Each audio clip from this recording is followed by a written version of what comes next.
¿Qué tal, jóvenes? Buenos días, bienvenidos a nuestra sesión de este sábado 12 de diciembre de 2020. La asignatura es Métodos Numéricos Aplicados a la Ingeniería y estamos trabajando para la Universidad de Plantel Jilotepec. Es nuestra última sesión antes del examen y bueno, el tema que hoy vamos a estar abordando es la solución de ecuaciones diferenciales por métodos de un paso. Y bueno, antes de poder entrar a ver los métodos que existen para resolver esto, vamos a poner un poco de antecedentes respecto a qué es una ecuación diferencial. Y bueno, desde el punto de vista de la física en nuestro mundo, todas las cosas cambian y una manera de describirlo es a través de las ecuaciones diferenciales que buscan determinar una tasa de cambio o una relación de variabilidad entre un objeto y su entorno. Newton, que se le considera el padre de la mecánica clásica, se dio cuenta que diversos fenómenos físicos podían ser descritos en un lenguaje matemático, y más aún que los podíamos modelar a través de ecuaciones diferenciales o sistemas de ecuaciones diferenciales.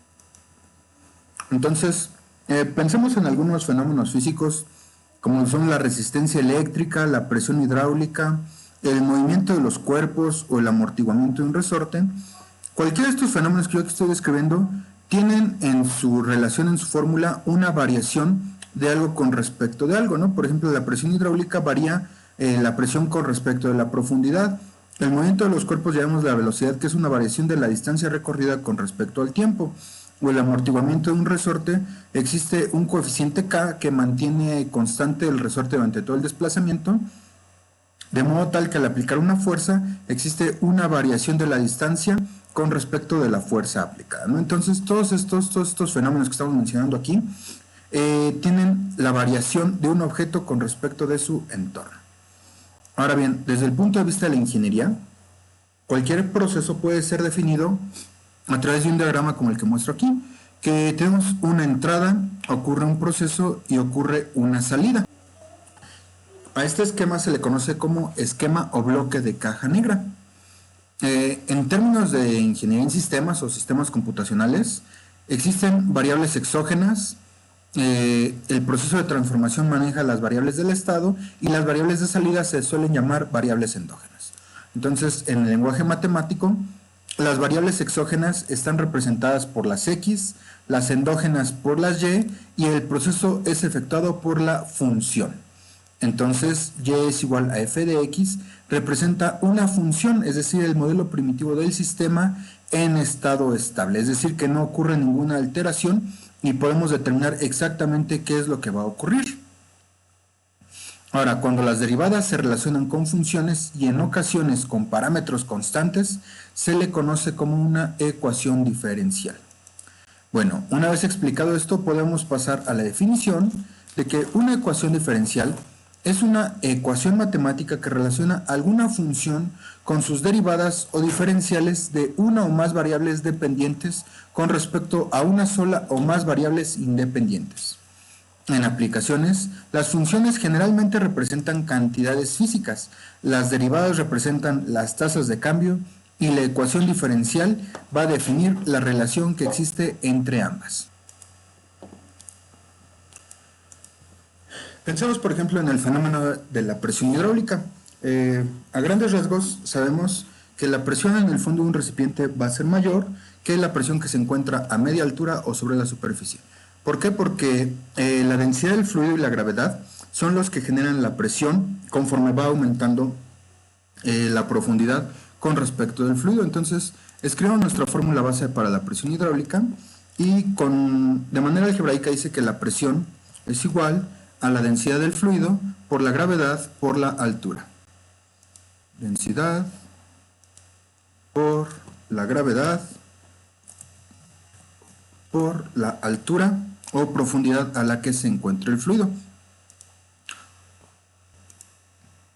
Una vez que hemos establecido esta relación, nosotros podemos pues determinar que conforme va aumentando la altura, que es una variable independiente, la presión va a ir aumentando. Ahora, si nosotros empezamos a desarrollar esta expresión o llevarla hacia atrás, ahora bien, nosotros sabemos, o bueno, si estudiamos un poco, podemos ver que la densidad y la gravedad son dos fenómenos o dos magnitudes más bien que van a permanecer constantes, por lo cual puedo yo asignarles una nueva propiedad que se les llama peso específico.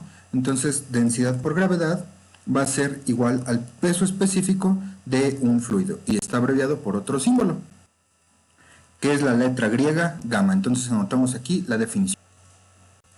Y hecha esta aclaración, podemos reescribir nuestra fórmula fundamental para la presión hidráulica como que la presión es igual a el peso específico del fluido por la altura. Ok. Esto lo estamos haciendo para poder simplificar, dado que el peso específico es una propiedad constante de la materia durante todo el desarrollo de un ejercicio. Y hablábamos por ahí que tenemos variables que son constantes y en este caso sería el peso específico del fluido. Ahora bien, nosotros podemos expresar la presión y la altura como dos magnitudes que van a variar con respecto de la profundidad que nosotros vayamos introduciendo dentro del tanque, dentro del recipiente. En este caso, entonces, la presión nosotros la podemos expresar como que la variación de la presión es igual a la peso específico del fluido por la variación de la altura o profundidad. Si se dan cuenta, estamos pasando de utilizar literales a empezar a utilizar un lenguaje matemático. Ahora bien, nosotros vamos a hacer otra explicación, otro camino, pero solamente para ilustrarlo. Nosotros vamos a ilustrar entonces que la variación de la presión puede quedar expresado como la presión 2 menos la presión 1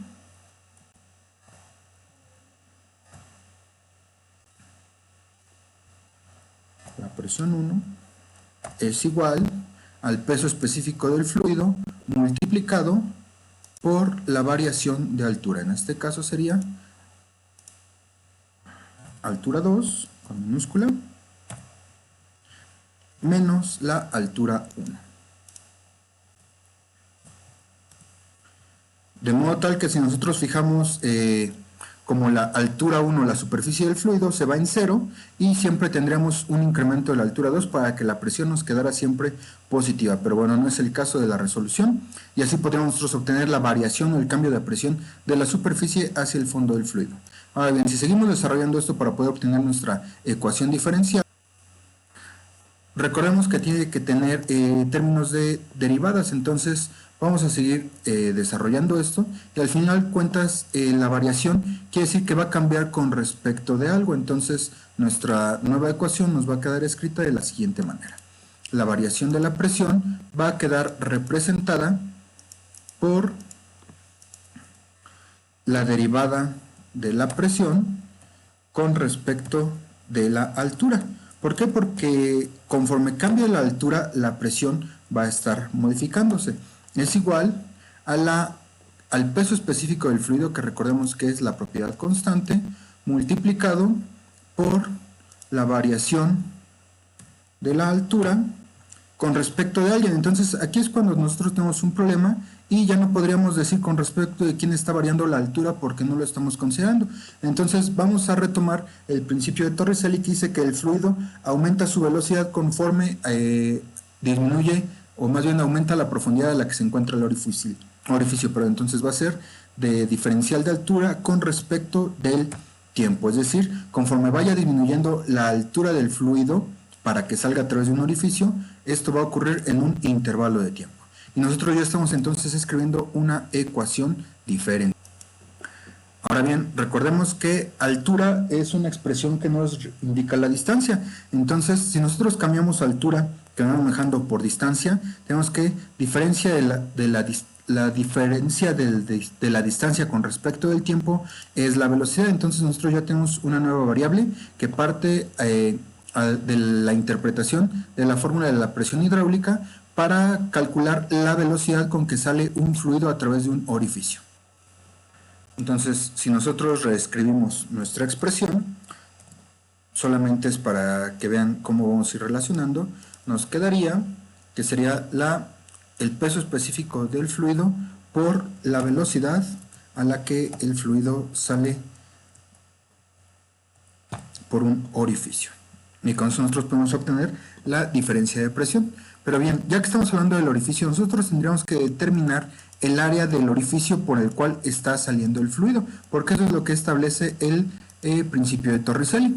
Vamos a anotar la fórmula para dicho principio y dice que la velocidad es igual a la raíz cuadrada de 2 veces la gravedad por la altura. Entonces 2 veces la gravedad por la altura. En este caso estamos utilizando ahora la letra X. Entonces tendríamos que despejar para poder obtener dicho procedimiento, ¿no? Y bueno, no es el caso, no estamos haciendo una deducción de modelos, simplemente estamos viendo cómo a partir de una ecuación algebraica, una expresión algebraica, nosotros podemos ir hacia atrás para poder obtener representaciones de ecuaciones diferenciales, donde en este caso nuestra constante es el peso específico del fluido y nuestras variables son la diferencial de presión y la diferencial de altura. Entonces, hasta aquí dejamos la explicación de cómo es una ecuación diferencial y cómo se van modelando a través de los principios físicos conocidos.